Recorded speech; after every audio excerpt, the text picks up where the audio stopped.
तो आज का हमारा टॉपिक है trigonometrical equation.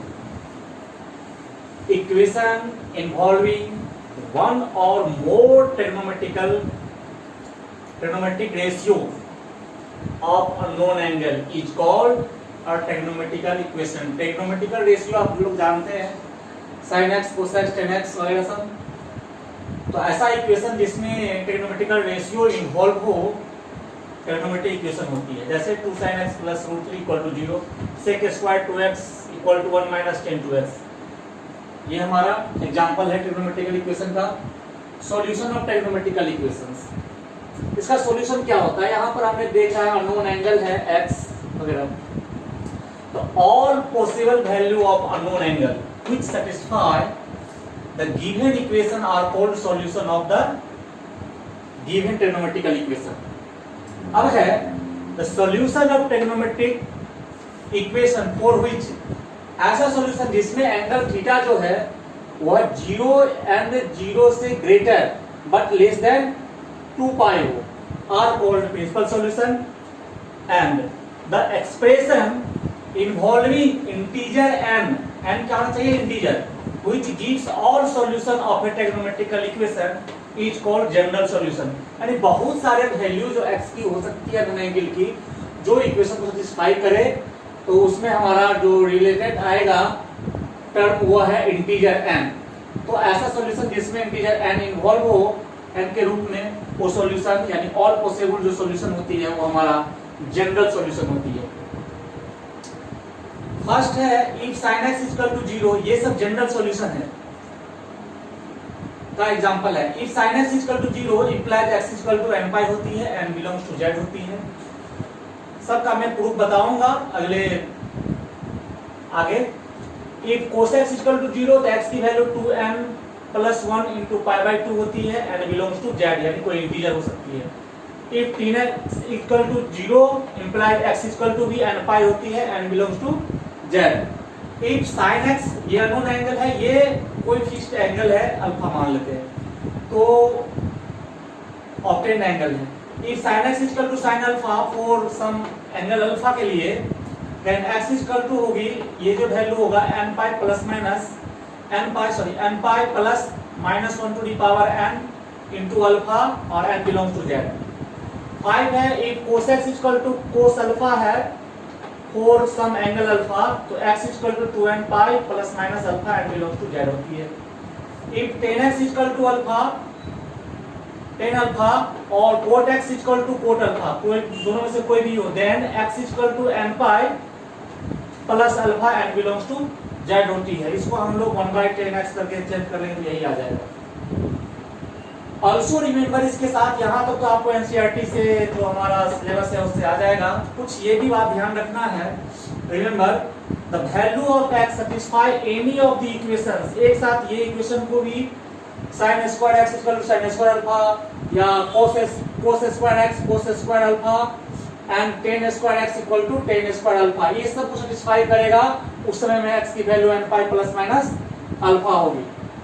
If equation in the form of a cos x plus b sin x equal to c, we put, इस ऐसे केस में सॉल्यूशन के लिए हमको पुट करना होगा a के जगह पे r cos अल्फा और b के जगह पे r sin alpha, so that अगर मैं इसका स्क्वायरिंग एंड एडिंग करूंगा तो r square plus equal to a square plus b square आ जाएगा, एंड डिवाइड कर दूंगा इस दोनों को तो हमारा tan alpha equal to b by a आएगा।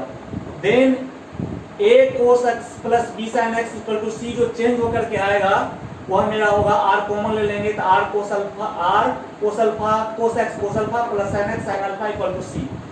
तो r और यहाँ से यहाँ तक का फार्मूला हो जाएगा cos x माइनस अल्फा का इक्वल टू c, यहाँ से cos x minus alpha equal to हो जाएगा c बाई r।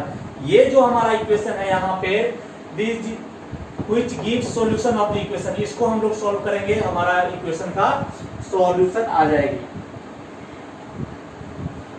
ये भी ध्यान रखना है कि maximum and minimum value of expression, इस फॉर्म में अगर कोई हमारा एक्सप्रेशन है a cos x plus b sin x, तो इसका मैक्सिमम वैल्यू होगा root under a square plus b square and minimum होगा minus root under a square plus b square respectively, where a and b are constant, कोई भी constant होना चाहिए। अब है क्वेश्चंस आती है कि हम एक एग्जांपल देख लेते हैं कि प्रिंसिपल और जनरल सॉल्यूशन निकालते कैसे हैं। हम देखेंगे, प्रूफ भी देखना है आगे। अगर सपोज मेरे पास एक क्वेश्चन है, find the general and principal solution of cos x = -√3। तो cot x = -3 हमारे पास दिया हुआ है, तो इसको मैं 1/10 कर लिया और 10x की वैल्यू आ जाएगी -1/√3। 10x माइनस, तो माइनस का माइनस लिखेंगे। अब ये देखेंगे किस एक्यूट एंगल में हमारा 10 की वैल्यू 1/√3 होती है। पहले माइनस को छोड़ के, प्लस है माइनस है कुछ भी है, हम यहाँ की वैल्यू लिखेंगे। तो 10π/6 की होती है, यहाँ पर माइनस लगा हुआ है। अब एक चीज यहाँ पर ध्यान देना है कि जनरल सॉल्यूशन जब हम कर रहे हैं उस समय में आइदर यहाँ पॉजिटिव हो और निगेटिव हो। तो पॉजिटिव हो और निगेटिव हम देखेंगे किस क्वाड्रेंट में अगर पॉजिटिव है तो फर्स्ट पॉजिटिव होती है, और किस क्वाड्रेंट में अगर निगेटिव है तो निगेटिव होती है। तो हमारे पास 10 के साथ यहाँ निगेटिव लगा हुआ है, तो हमको ये पता है कि फर्स्ट निगेटिव जो 10 होती है वो सेकेंड क्वाड्रेंट में होती है। और सेकेंड क्वाड्रेंट में अगर मैं 10 के फॉर्म में ही लिखूंगा तो 10π-θ लिखना पड़ेगा, अगर थीटा मेरा इस टाइप से एंगल है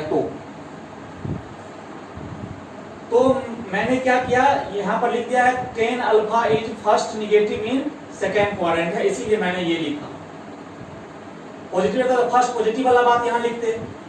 तो 10x = यहाँ से हो जाएगा 10π/6। अब यही हो गया 10x = 10α का हमारा यहाँ पर फॉर्मूला। तो x = हो जाएगा nπ प्लस अल्फा की जगह पर ये और n बिलोंग्स टू z। तो ये मेरा जनरल सॉल्यूशन हो गया। तो यहाँ ध्यान रखेंगे आप लोग, प्रिंसिपल सॉल्यूशन में क्या है, यहाँ तक तो मुझे यही आना है, यहाँ सेम तक। cot x = -10x = माइनस जो भी आया -1/√3, यहाँ माइनस, यहाँ पर हम 10α की 1/√3 की वैल्यू 10π/6 लिख दिए, ठीक है, एक्यूट एंगल में।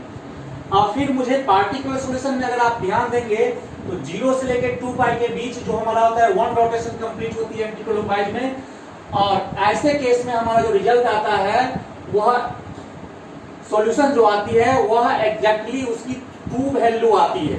तो फर्स्ट हमारा निगेटिव है तो फर्स्ट निगेटिव तो मेरा यहाँ पर सेकेंड में हो जाएगा, और नेक्स्ट निगेटिव जो होती है हमारा वो होता है फोर्थ क्वाड्रेंट में। तो फोर्थ क्वाड्रेंट में 10 निगेटिव होता है, तो फोर्थ क्वाड्रेंट में एंगल को ऐसे लिखेंगे। हम रिमेंबर के लिए यहाँ पर लिख दिए हैं using solution of trigonometrical equation. अगर मेरे पास सेम ट्रिग्नोमेट्री रखना होता है क्योंकि तभी हम 10 छोड़ पाएंगे, यहाँ पर 10 और इस 10 को छोड़ कैंसिल कर पाएंगे, 10 और इस 10 को कैंसिल कर पाएंगे। उसके लिए हम लोगों को फर्स्ट में आएगा थीटा लिखेंगे, सेकेंड में रहेगा रिजल्ट आती रहेगा तो π-θ, थर्ड में तो π प्लस अल्फा, और फोर्थ में आ जाएगा तो 2π माइनस जो भी हमारा थीटा है वो काम करेंगे, लिखेंगे। तो मैंने इसको इसलिए लिख लिया यहाँ पर, ये जो हमारा एक्यूट एंगल वाला वैल्यू है यही मेरा अल्फा की वैल्यू होगी, और 2π माइनस π/6 मैंने यहाँ पर लिख लिया इस फॉर्म पे, यही थीटा था यहाँ पे ऑब्टेन। अब मैं क्या करूंगा, 10 छोड़ दूंगा हर जगह से। पहले मैंने इसका वैल्यू सॉल्यूशन कर दिया 5/6, इसको सॉल्यूशन कर लिया 11π/6। अब मैं क्या करूंगा, 10 छोड़ देंगे तो x की वैल्यू ये दोनों आ गई। तो यही है मेरा प्रिंसिपल सॉल्यूशन का रिजल्ट आएगा। प्रिंसिपल सॉल्यूशन ऑलवेज 2 वैल्यूज हमको गिवन देगा, और ये जो है जनरल सॉल्यूशन बहुत सारे वैल्यूज देंगे, वो हमारा डिफर होगा इस प्रकार से। यहाँ पर n की वैल्यू हम लोग अलग अलग इंटीजर रखेंगे, अलग अलग वैल्यू आती रहेगी। तो अब हम देखेंगे कुछ थ्योरम का प्रूफ है इसमें। थ्योरम 1 है इफ sin θ = 0, थीटा की value nπ and belongs to z, मैंने देखा था। तो इसको प्रूफ हम लोग कैसे करते हैं, तो मैंने ले लिया यहाँ पर, मान लेते हैं ये OP जो है एक्सिस के साथ थीटा एंगल बनाती है, यहाँ से यहाँ का डिस्टेंस x है और यहाँ से यहाँ इसकी का हाइट y है, और ये अपना थीटा। तो एक मैंने राइट एंगल यहाँ पर कंसीडर कर लिया हूँ, sin θ = 0, ये तो हमको दिया हुआ है, हमको ये प्रूफ करना है। तो let OX be the initial line, तो ये इनिशियल लाइन है, एंड POX एंगल हमारा थीटा है, एंड OP की डिस्टेंस यहाँ से मैंने कुछ आगे लिया। In triangle POL right angle triangle है, sin θ PL/OP हो जाएगा, ये y/r होगा। अब मैं यहाँ से sin θ की वैल्यू पुट कर देता हूँ 0, तो y/r फ्रॉम 1 तो y की वैल्यू क्रॉस मल्टीप्लिकेशन 0 आएगा। ये पॉसिबल कब है? This is possible. y 0 कब होगा? जब ये OP एकदम एक्स एक्सिस पे आ जाएगा, ये डिस्टेंस तब 0 होगा। कहने का मतलब हुआ this is possible only when OP coincide with OX या OY इधर बन जाए, एक्स एक्सिस पे आ जाए। Case 1 when OP coincide with OX positive side में, थीटा की जो वैल्यू होगी या तो 0 होगा या +2 pi, clockwise rotation, anticlockwise rotation करेंगे तो -2 पाई। इस तरह से ±4 pi dot dot when OP coincide with OX dash इसके साथ, तो या तो पाई आएगा एंटी क्लॉकवाइज, या क्लॉकवाइज करेंगे तो हम लोग -पाई। तो कहने का +-पाई +-3 पाई +-5 पाई आएगा। दोनों को कंबाइन कर देंगे, दोनों केस को, तो थीटा की वैल्यू यहाँ देख लीजिए, इवन पाई यहाँ ऑड पाई, तो सब मिला करके हमारा n पाई हो गया, n बिलोंग्स टू z। इस प्रकार से हमारा एक प्रूफ हो गया कि sin थीटा 0 है, थीटा की वैल्यू इतनी होती है। सेकंड है, अगर cos थीटा 0 है, थीटा की value 2n + 1 × π/2 n belongs to z होती है। तो वी हैव cos थीटा जो के सीन, इसी तरह से डायग्राम बना लिया मैंने यहाँ पे, OX की इनिशियल एंड PX। तो अब हमें इस ट्रायंगल में cos थीटा की वैल्यू कितना हो जाएगा, OL/OP। cos थीटा की वैल्यू यहाँ पर 0 पुट करेंगे तो cos मल्टीप्लिकेशन से x0 का मतलब ये डिस्टेंस 0, ये डिस्टेंस 0 तब हो सकती है जब ये वाला लाइन यहाँ पर आ जाएगी, इस पे वो y एक्सिस पे। तो this is possible only when OP coincide with OY और OY डैश। केस 1 अगर वो y से कोइंसाइड करेगी पॉजिटिव साइड, तो क्या होगा, π/2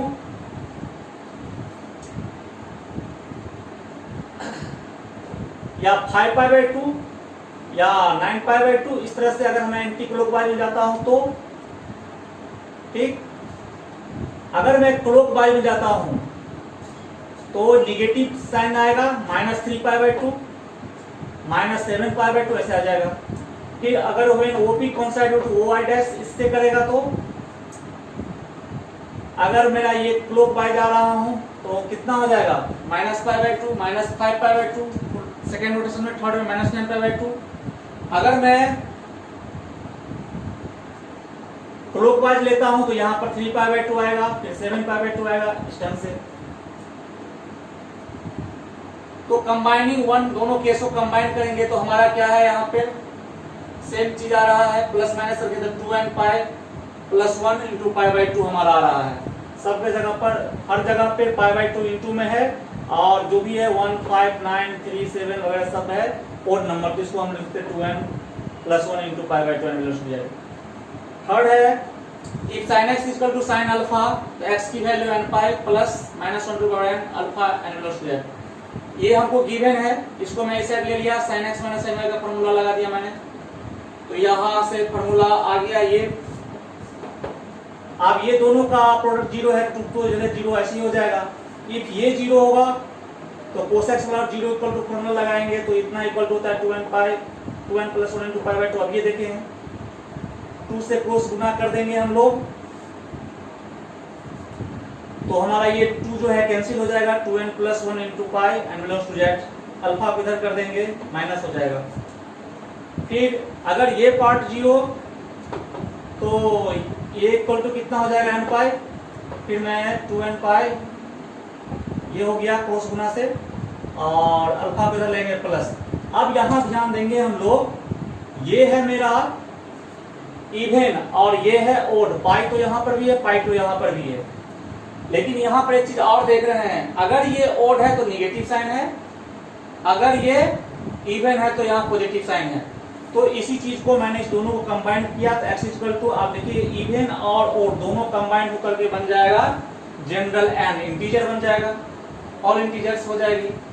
और ये अगर इवन होगा तो n की वैल्यू प्लस हो जाएगी, यहाँ पर ये प्लस साइन बना देगा इसको, अगर ओड होगा तो ये निगेटिव साइन बना देगा। दोनों कंबाइन करके मेरा ये आ गया, ग्रुप हो गया।